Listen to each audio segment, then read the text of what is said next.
Graça e paz, amada igreja. Bom, hoje eu fiz diferente, né? Vou treinar um pouquinho, tentar fazer com um slide a palavra, para que a gente possa, né, fazer com que todos sigam e seja até mais dinâmica as nossas ministrações.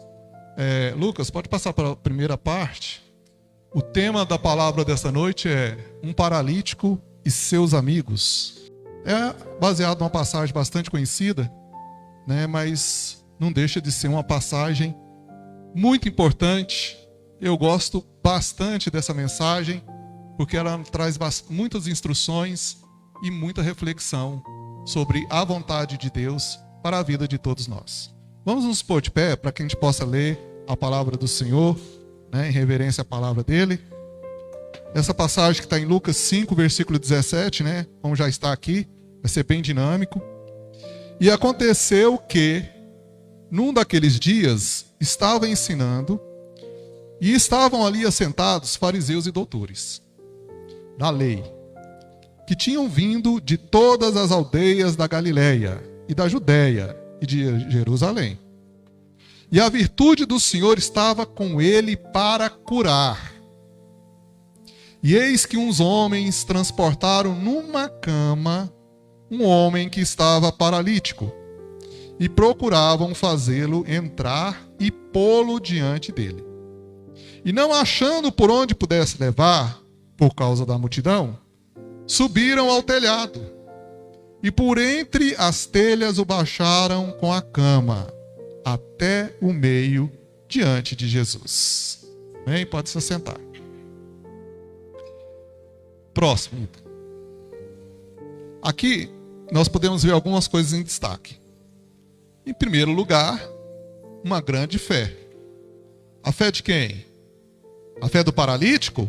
Não somente do paralítico, mas também daquelas pessoas que se dispuseram a carregar um homem numa cama. Muita fé. Vocês imaginam uma situação prática. A história, a gente às vezes lê, ou conforme você lê com certa velocidade, então você não presta atenção, né, não consegue captar todos os detalhes. Mas o fato, gente, imagina uma pessoa paralítica numa cama. Está ali.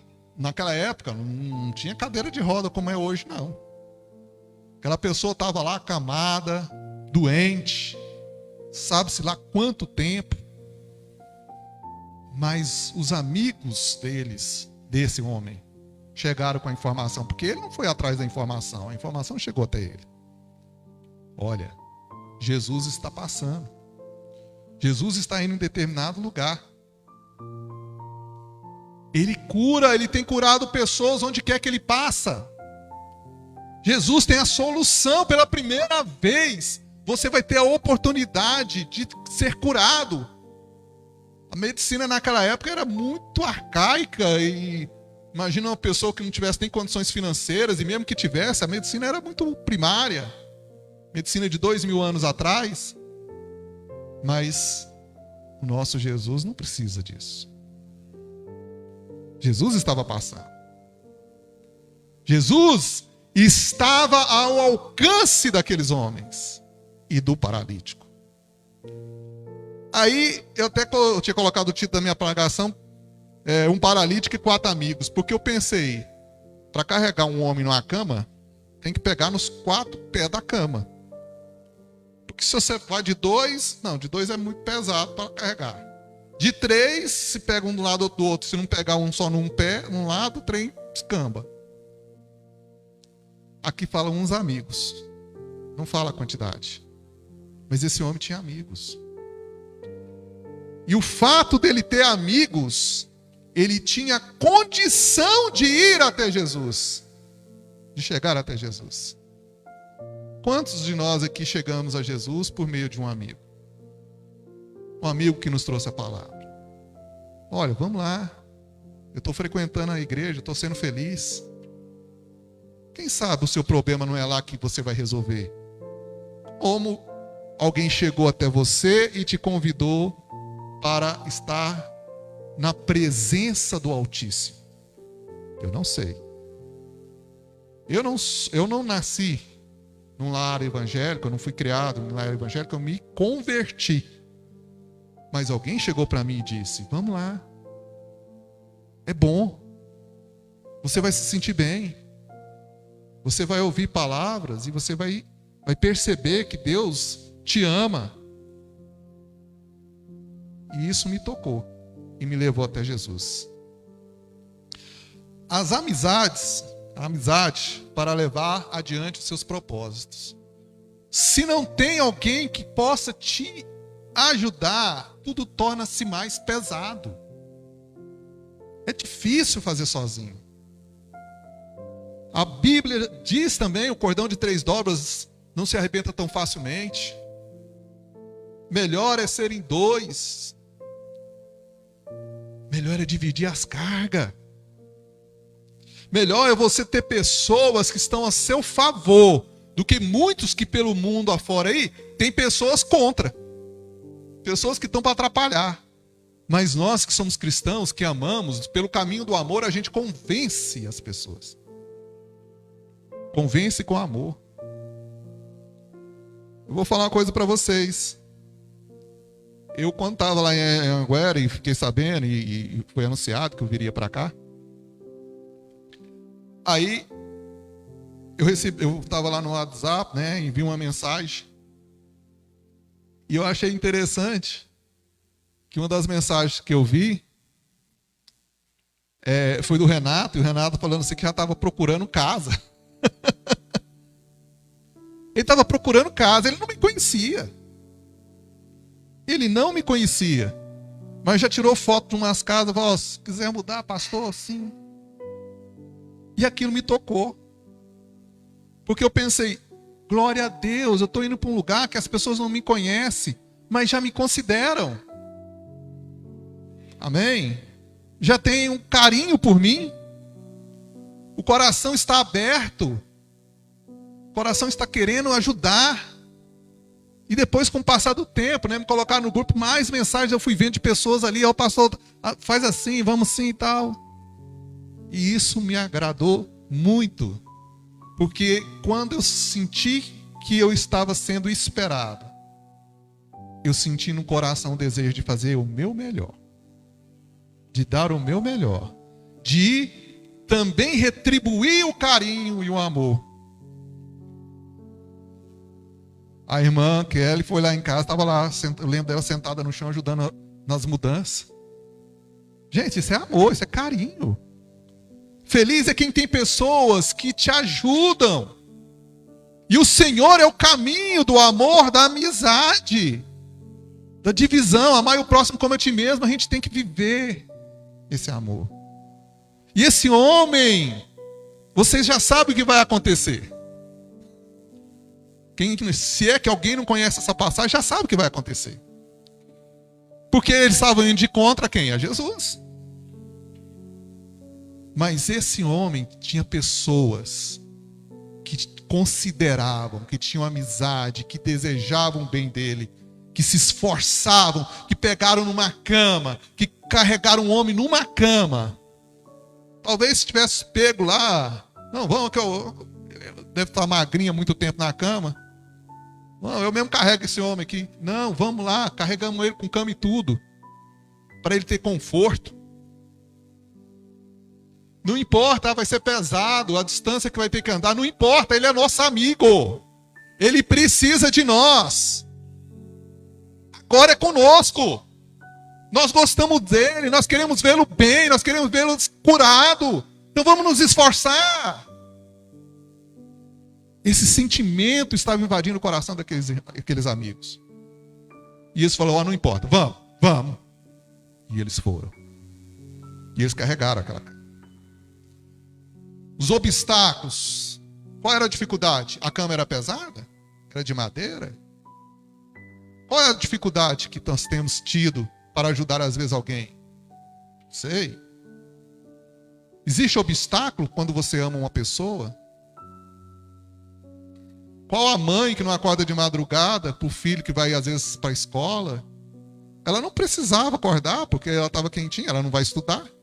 Mas como não deixar o filho sair sem ter um café pronto? Não é?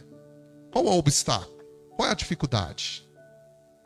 Quando se ama e se quer bem, as coisas que parecem ser obstáculos, elas se tornam tão pequenas. Elas diminuem o tamanho. Quando não se quer, até uma pedrinha no meio do caminho é um obstáculo. Mas quando se quer, você sobe uma montanha para você fazer aquilo que você deseja. E o que faz uma pessoa querer ou não algo? O sentimento. E esse sentimento de amizade aqui levou esses amigos a se esforçarem sem se preocupar quão difícil seria aquela jornada. Aqui eles só estão carregando a cama, ainda tem mais coisas que eles vão fazer. E uma pergunta que ficou, né? De quem era aquela casa? Passa o próximo aí, irmão. Eu quero dizer para vocês, eles levaram a cama e falaram que ia descer a cama pelo telhado. Mas de quem que era a casa?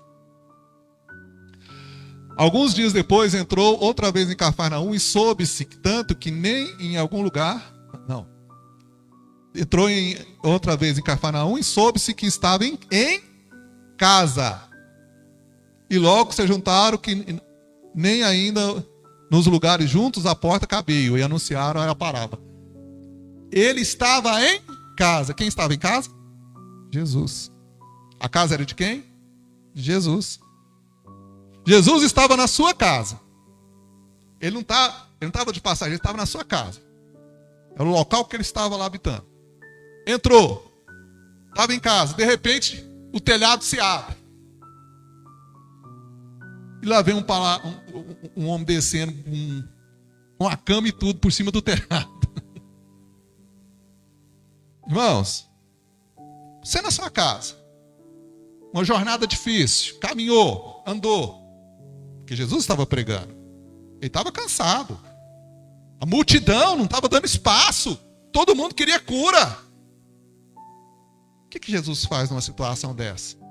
Quebraram meu telhado para me dar trabalho, mais um para me curar. Ele estava descansando. Ele também tinha um corpo humano. Jesus não veio como homem de borracha, ele veio como homem humano, carnal. Ele sentia dores. Ele sentia fome, porque ele estava num corpo carnal. E ele estava cansado.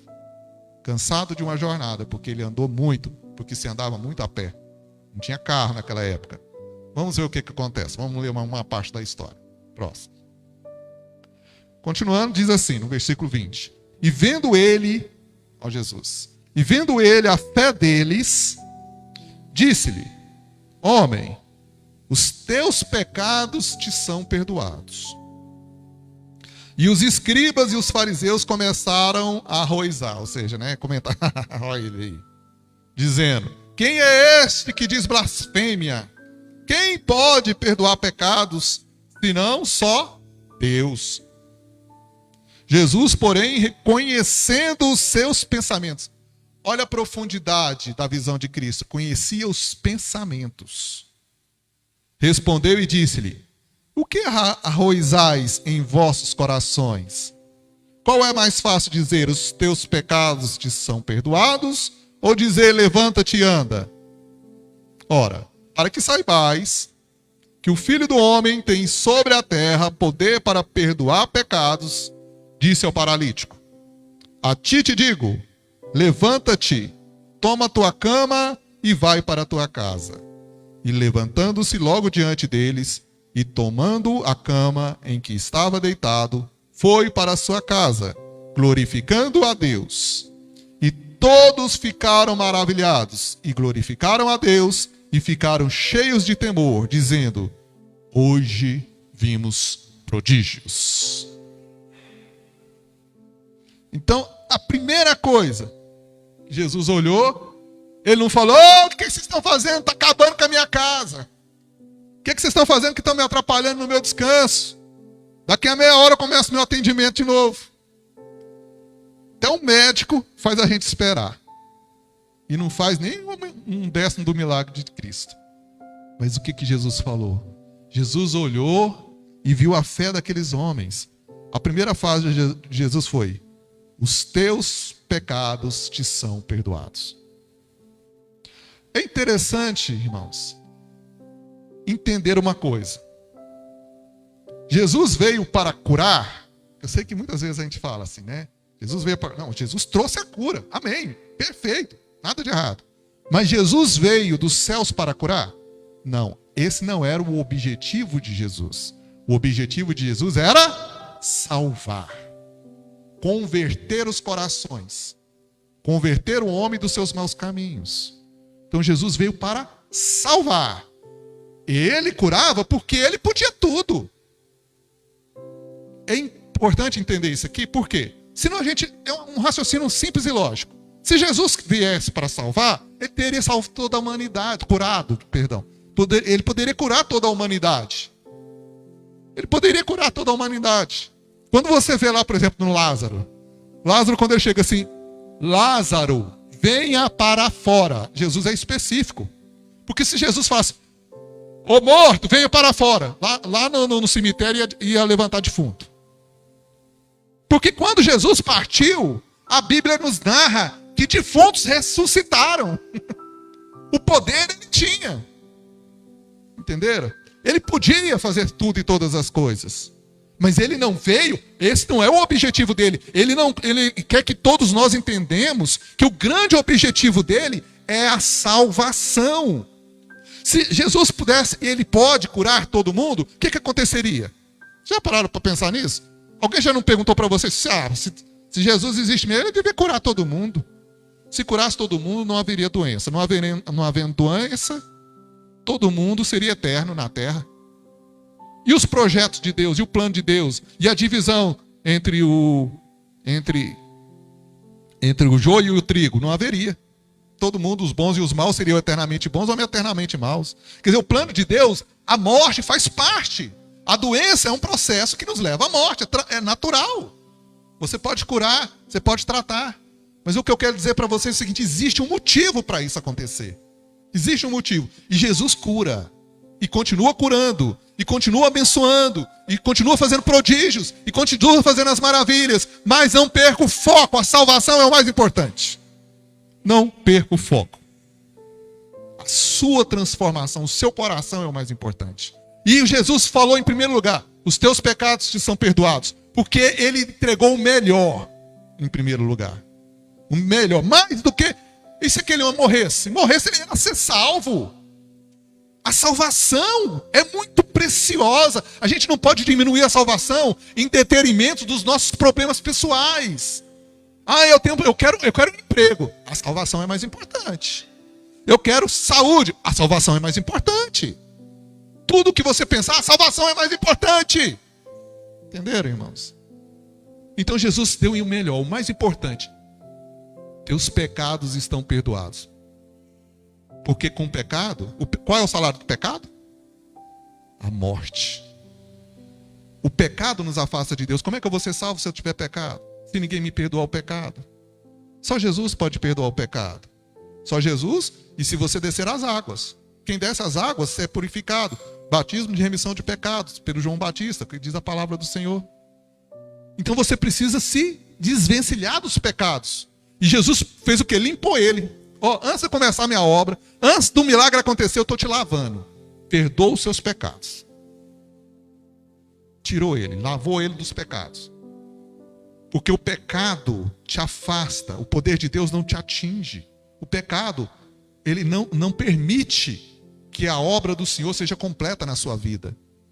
Você sempre estará deixando uma brecha para que Satanás trabalhe enquanto houver um pecado na sua vida. E Jesus apagou as brechas de Satanás e falou, agora eu vou fazer a obra completa. Eu te perdoo. E agora eu vou te curar. Aí ele diz... Os escribas começaram a perguntar, e aí, como é que é esse negócio aí? E você está falando aí que está perdoando o pecado. Quem que ele acha que é? Ele não achava, ele era o Filho de Deus. E ele diz, eu tenho autoridade para perdoar pecados. E por essa autoridade é tão grande, que não só vou perdoar os pecados dele, como eu vou tirar ele daquela cama. Agora, pega a tua cama e levanta e anda. E aquele homem que chegou carregado numa cama, saiu carregando uma cama. Amém? Aí, Jesus conheceu os corações dos homens e os encarou. O que era para ser apenas um ato de cura, ficou registrado na história a autoridade e o poder do próprio Cristo. Ficou registrado que quem estava ali diante deles era tremendo. Por isso que lá no finalzinho ele diz: hoje vimos prodígios, coisas que não é possível um homem fazer. É sobrenatural. É só o Filho de Deus que pode fazer tal coisa. Um homem paralítico, paralisado, sem movimento, sem esperança, sai carregando a cama. Ele revitalizou aquele homem de uma tal forma. Irmãos, o processo de cura é uma coisa tão importante, tão interessante. Eu gosto de ficar imaginando. Você imaginou como foi a ressurreição de Lázaro? O homem há 4 dias morto. Tudo nele já estava derretido, né? Derretendo. Aí vai se criando nervo de novo, carne, células, matéria. É uma coisa, se parar para pensar. A gente fala só da passagem, mas esquece assim, de tentar vislumbrar o poder de Deus. Poder de criação de Deus. Recriar uma carne, fazer uma alma retornar ao corpo. É poder muito grande. É poder de só quem queria planetas que pode fazer tal coisa. Homem nenhum fez tal prodígio. Homem nenhum conseguiu fazer um milagre. Homem não faz. Quem faz é Deus. Deus usa homens. Mas o homem de si nada pode fazer. Só Deus pode fazer. E aqui, Jesus converteu descrentes, aquelas pessoas que estavam ali, né, como diz arroizando quer dizer o seguinte: será que é? Será que não é? Quem que será que ele está pensando que é? As pessoas estavam naquele é e não é, pode ser, vamos ver quem é esse Cristo. Quando viu, o Senhor tirou as dúvidas dos corações. Entrou incrédulos, saíram glorificando. Porque diante disso, quem que pode dizer que o Senhor não é tudo? Irmãos, às vezes a gente entra até na igreja de schedule. Será que o Senhor está me ouvindo mesmo? Mas eu vou dizer para vocês, irmãos, persevere no caminho do Senhor e você verá os prodígios na sua vida, porque o Senhor continua fazendo. Amém? O Espírito Santo está a nosso favor e está à nossa disposição. Pelos frutos conhecereis que Jesus é o Filho de Deus. Se você vê, imaginando na situação, se você visse, né, aquele prodígio, haveria alguma dúvida de que algo sobrenatural aconteceu? Não.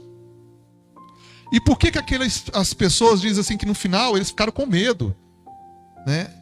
Ficaram cheios de temor, dizendo: hoje vimos prodígios. Por que o medo?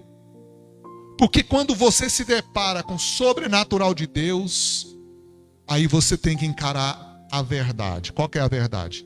Ele é real, ele existe. E se ele é real e ele existe, ele um dia vai me julgar. Um dia ele vai... Uma vez ele veio para servir, mas a próxima vez que ele vier, ele vem para julgar. Assim diz a palavra. E quando ele vier para julgar, será que nós temos um coração puro para entregar para ele e dizer: Senhor, eis-me aqui. Veja como eu te amei, como eu fui fiel, como eu me devotei a ti, como eu tentei ser amigo daqueles que não tinham, que precisavam. Senhor, eu estou apto para poder entrar no teu reino? Então, o temor vem naquele segundo que a pessoa tem que encarar o fato de se questionar: ele vai me salvar? Eu estou no caminho correto? Eu estou no meu esforço pessoal, porque o Senhor, Ele vai ver o meu pensamento, Ele viu o pensamento daqueles homens. Não tenho nada, não consigo esconder nada dele, nada se pode esconder. Então eu preciso me encarar. E esse exercício de encarar a si mesmo, encarar os seus próprios defeitos e os seus erros, é o que nos faz melhorar. Porque só aquele que encara consegue vencer. Enquanto a gente fingir que não tem. Eu vi uma frase de um crente que eu achei até interessante. Diz que tem crente que tem pecado de estimação. Pecado de estimação é aquele pecadinho que ele fala, não, aquele ali pode. Guarda aquele pecadinho. Um pecadinho de estimação. A gente não pode ter pecado de estimação. Não existe pecado de estimação na vida de um fiel. Não pode existir. Nós temos que encarar e falar, opa, é pecado, então sai da minha vida. Vai embora. Eu quero viver a novidade do Senhor para mim. Eu quero ser aquilo que Ele espera de mim. Eu quero me dedicar e construir em mim um caráter digno do meu Cristo. Eu quero ser mudado, renovado e transformado pela Sua palavra. Quando isso ocorre dentro de nós, a gente começa a melhorar. A gente se transforma num novo ser. Por isso que nós temos que nos renovarmos a cada dia, pensando, o que eu posso fazer para ser melhor para o meu Senhor? Porque hoje cabe a nós servir a Deus, servir a Cristo. Porque um dia Ele veio e serviu, e servindo a nós Ele deixou a palavra, e servindo a nós Ele pegou uma cruz, e servindo a nós Ele se entregou, e servindo a nós Ele entregou o seu sangue, para que nós tivéssemos hoje condição de poder ter forças e perseverar, e viver a palavra que Ele tem para nós. Amém? O motivo da tristeza que era a cama agora é um troféu para a paralisia. Pois a paralisia foi vencida. Então aquilo que está te aborrecendo, aquilo que está te entristecendo, quando você ver o grande e poderoso prodígio do Senhor na sua casa e na sua vida, vai ser o motivo de maior orgulho de você dizer, eu tinha um problema, mas eu também tinha um Deus. E o meu Deus me fez vencer o meu problema. Você tem o poder para vencer o seu problema.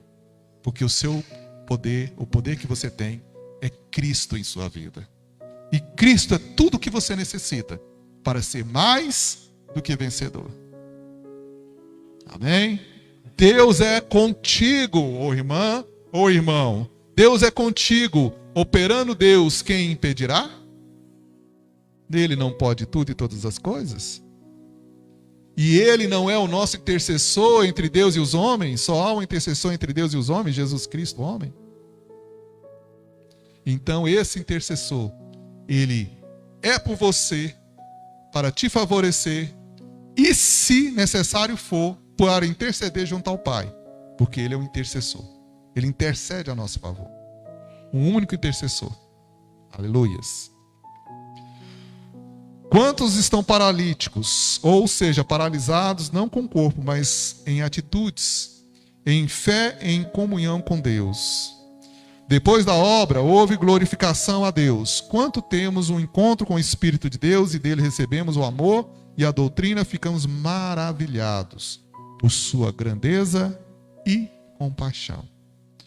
Então, se hoje ou por algum momento na sua vida você viveu essa paralisia de querer algo e não conseguir, algo você se sente impedido de conquistar, se existe algo, um obstáculo entre você, lembre-se, o nosso Cristo te cura, te salva e limpa os teus caminhos. Tira todo o obstáculo. Creia. A nossa fé, irmãos, é o instrumento mais poderoso que nós possuímos, porque por meio dela nós nos achegamos ao Criador. Por meio dela, nós nos ligamos a Deus. E ligando a Deus, nós estamos ligados à maior força existente.